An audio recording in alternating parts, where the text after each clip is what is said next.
When we talk about fantasy written for children, there's a few titles that I'm willing to bet will spring to mind. Harry Potter, Inkheart, the Narnia series, Percy Jackson, my personal favourite, The Hobbit.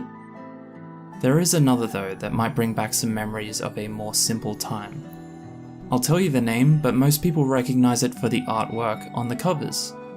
Deltora Quest by Australian author Emily Rodda. A series that proved just how beautiful and exciting a familiar call to adventure can truly be. You know what, why don't you let me show you what I mean. Right down the front under the teacher's eye, there would be these naughty little boys who'd just be sitting there, bored to tears, and often didn't read. I think, one day I'm going to get you. What's shaken? My name's Cam, welcome back to another video. I read Deltora Quest when I was a kid. It was one of the first fantasy series that I ever read, and I loved it. I vividly remember badgering my poor old mum for the new book every time that the Scholastic Book Fair rolled into town. It's kind of crazy how cool books were back then, right? Walking into the room with all of the Scholastic merchandise was literally like Woodstock for kids. Literally, like you'd crowd around in there with all of the other kids until you get too tired, and then you'd find a quiet corner to go sleep off the high. The sugar high. My mum probably had to take out a third mortgage buying the companion book for the Deltora Quest series, The Book of Monsters. And you know what? Worth it.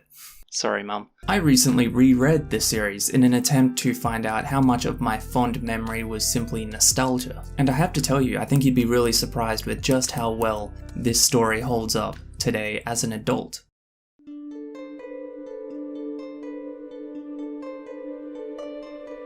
I'm going to be talking in depth about a few aspects of the Deltora Quest series. The characters, the creatures, the lore, but first, some clarification. There are technically 3 major volumes in the world of Deltora and also a spin-off series in a different area of that fictional world. Today I will be talking only about the 8-book series or Volume 1, otherwise known as The Belt of Deltora. This is the original series that most people remember, and to be honest, I feel holds up as the strongest example of Emily Rodda's craft.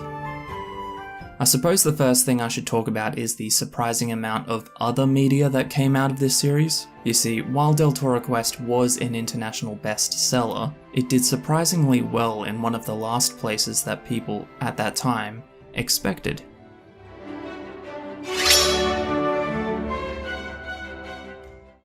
Written in Australia but selling over 18 million copies around the world, Deltora Quest found some unexpected and explosive fame in Japan. It wasn't completely uncommon for Western fantasy to find a welcome home in Asian demographics, but for an Australian author to find such monumental success through translated work was definitely noteworthy. Things went from interesting to exciting though when Emily Rodda was contacted about the possibility of an anime adaptation of her series. What had been a magical adventure woven entirely in the imagination of the reader was all of a sudden making its way to the silver screen to reach an even wider audience.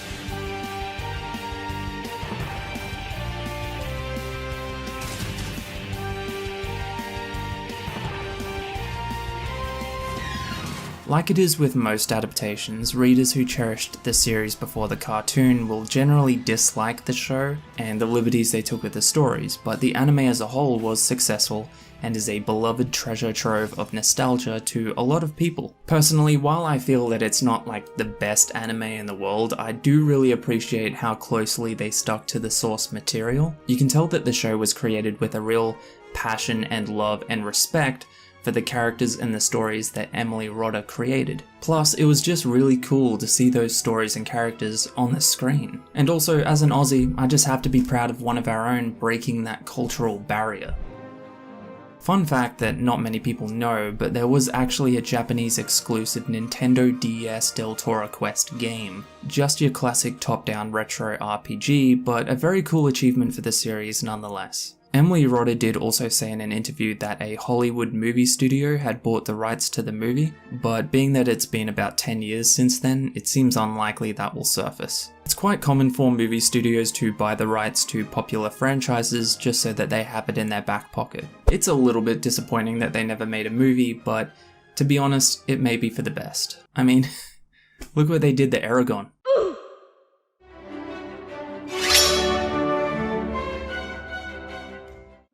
I have an enormous amount of appreciation for how the world building is written into Deltora Quest. In an effort to not overwhelm younger readers, the lore of Del and its neighbouring lands was weaved into the journey. Of course, you will have some sections where information is learned through an old mentor or an older book, but for the most part our hero Leif is learning as he goes.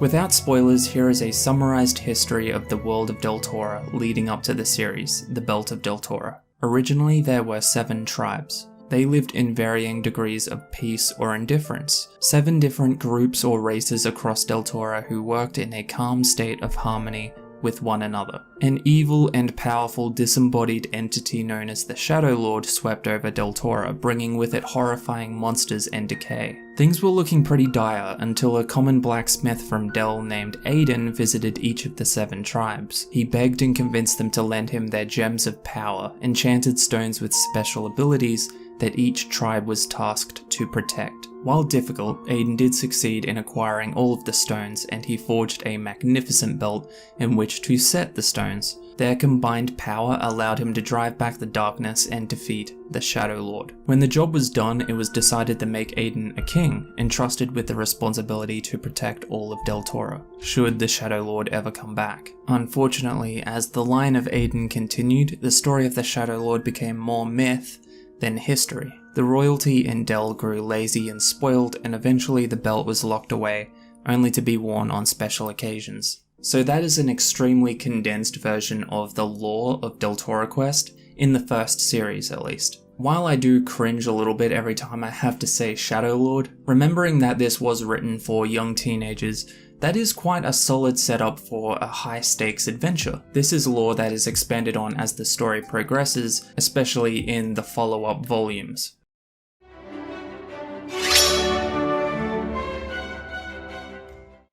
The quest in the Belt of Deltora series follows 3 major characters, nearly 2 decades after the Shadow Lord has reclaimed power in Deltora. Unlike most other fantasy stories, and what I find to be a bold choice, is that our hero has grown up in a world already gripped by darkness, corruption, and cruelty. His people starve at the foot of the Lord's palace, monsters roam the borders of the 7 tribes, making travel, trade, and especially rebellion extremely difficult. I won't go in the major spoilers, but we follow Leif, who has spent 16 years using wits, athleticism, and general sneakiness to make the most of his time in Del, and terrorize the Shadow Lord's Grey Guard at every opportunity. And then on his 16th birthday, his parents kick him out of the house.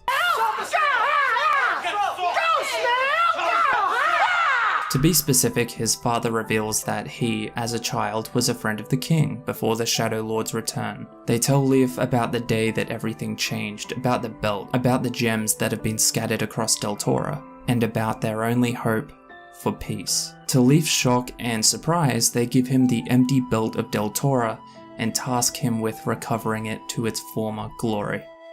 They send their old, trusted friend with the Leif, a former King's Guardman named Barda. It's during their first adventure that they meet the girl who will become the 3rd core member of their group. Grumpy and defensive She-Tarzan, the wild girl with the bird, aka Jasmine, and her companion critters, Philly and Cree.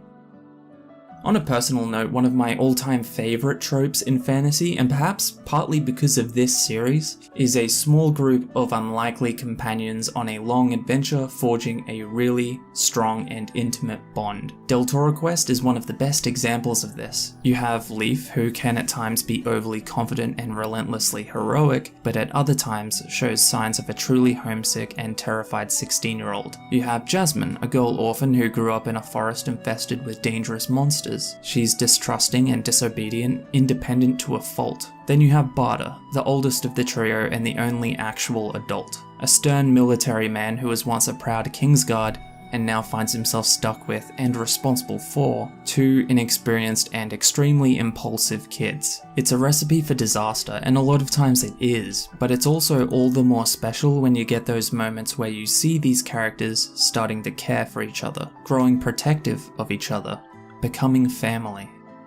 Leaf, Jasmine and Barda must travel across Deltora and retrieve 7 stones for the Belt of Deltora, each guarded by a dangerous beast or monster, each with their own challenges and threats. I noticed something interesting when I was rereading this series, something to do with the story structure. The books aren't very long, usually between like 25 to 40,000 words. So what Emily Rodda will do is that she has 2 major conflicts in every book. The first 3/4 of the book will introduce some major group or location, which in itself will usually bring some kind of danger, and only once the heroes overcome that danger, then they are granted access to the final challenge or obstacle that grants them the stone. I just think that's a really clever way of dealing with short, episodic books.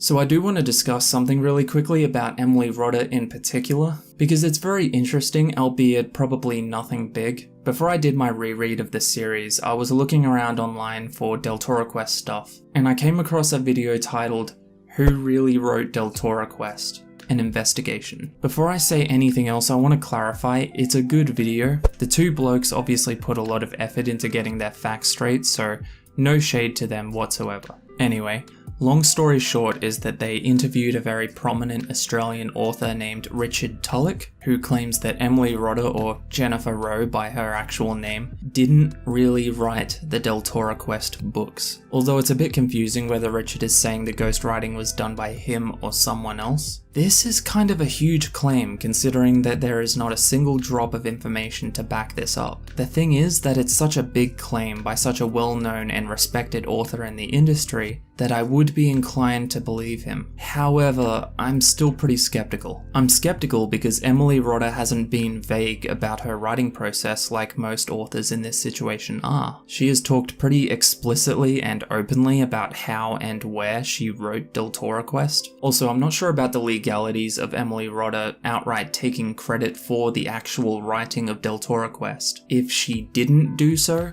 Also, if the books really were ghost-written, I feel like more people would have spilled the beans by now, even if a non-disclosure contract was involved. I don't know, I'm just not convinced, I guess. It just doesn't really make a whole lot of sense to me.